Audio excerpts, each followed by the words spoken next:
Isaiah 29. Woe to Ariel, the city where David dwelt!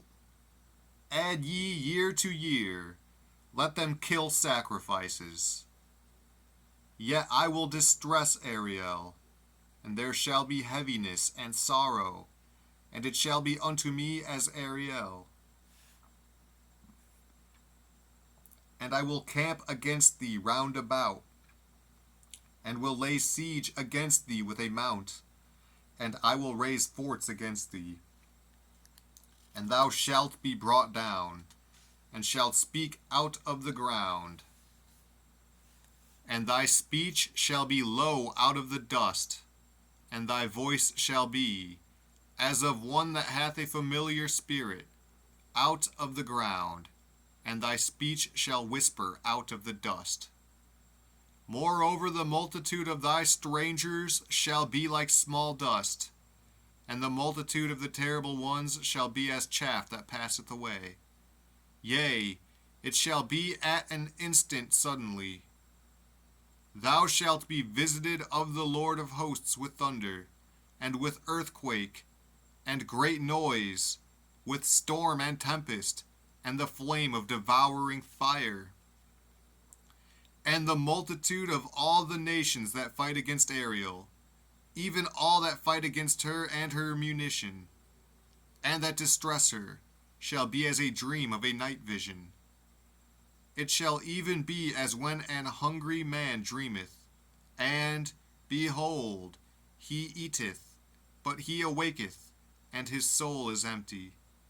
Or as when a thirsty man dreameth, and, behold, he drinketh, but he awaketh, and, behold, he is faint, and his soul hath appetite. So shall the multitude of all the nations be that fight against Mount Zion. Stay yourselves, and wonder. Cry ye out, and cry. They are drunken, but not with wine. They stagger, but not with strong drink. For the Lord hath poured out upon you the spirit of deep sleep, and hath closed your eyes. The prophets and your rulers, the seers hath he covered.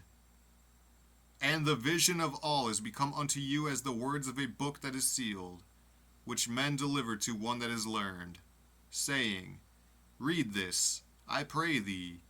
And he saith, I cannot, for it is sealed.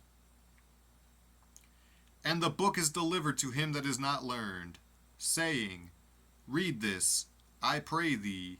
And he saith, I am not learned.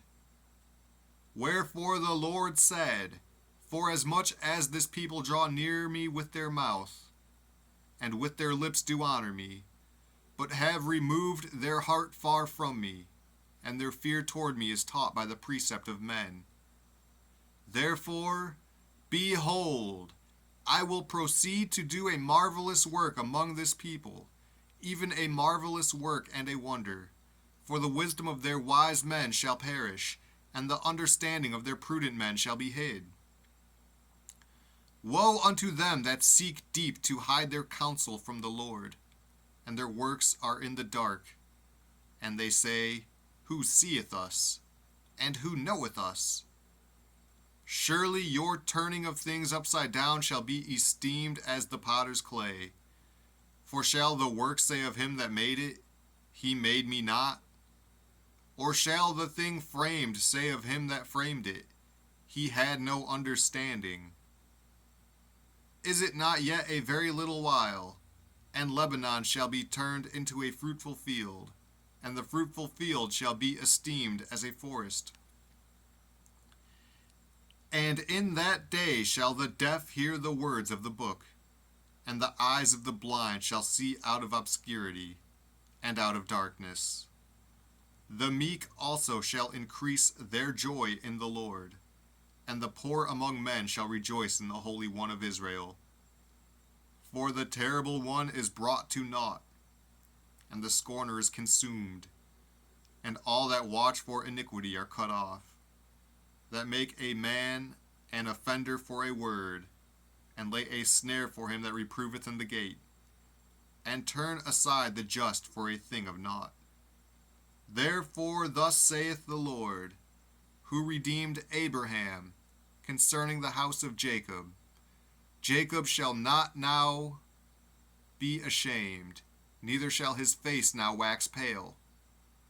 But when he seeth his children, the work of mine hands, in the midst of him, they shall sanctify my name, and sanctify the Holy One of Jacob, and shall fear the God of Israel. They also that erred in spirit shall come to understanding, and they that murmured shall learn doctrine.